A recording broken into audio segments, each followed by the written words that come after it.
सुनो, चूहा जब दुनिया में आया तो वो किसका जासूस था?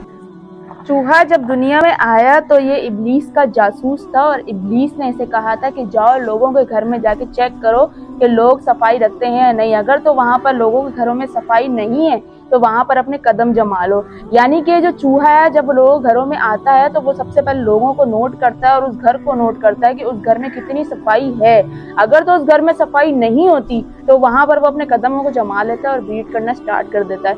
इसी लिहाज से साइंसदान की तरफ चलते हैं कि उन्होंने जब सर्च किया चूहे पर तो उन्होंने ये सर्च किया कि चूहा जो होता है उसका जो जम्स वगैरह हैं वो पिग के बराबर होते हैं। अगर ये किसी थाल वगैरह में या किसी प्लेट में मुंह मार देता है तो वो बिल्कुल इस तरह है जैसे किसी पिग ने उस प्लेट में मुंह मार दिया। अब आ जाते हैं 1400 साल पीछे। रसूल अल्लाह सल्लल्लाहु अलैहि वसल्लम के पास एक शख्स आया और उनसे सवाल किया कि चूहा जब अगर किसी थाली में मुंह मार दे तो क्या वो जो थाली है वो निजिस है?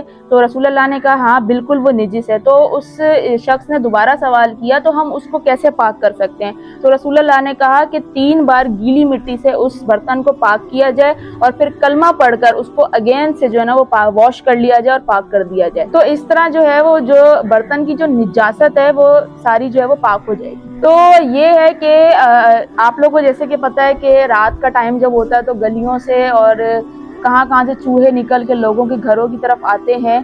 तो आप लोगों ने बताओ क्या करना है। आप लोग अगर कैबिन में बर्तन वगैरह वॉश करके रखते हैं तो बहुत अच्छी बात है, उस कैबिन को भी साफ रखें, उसमें कॉकरोच वगैरह ना हो क्योंकि कॉकरोच भी जो है ना वो अच्छे नहीं होते।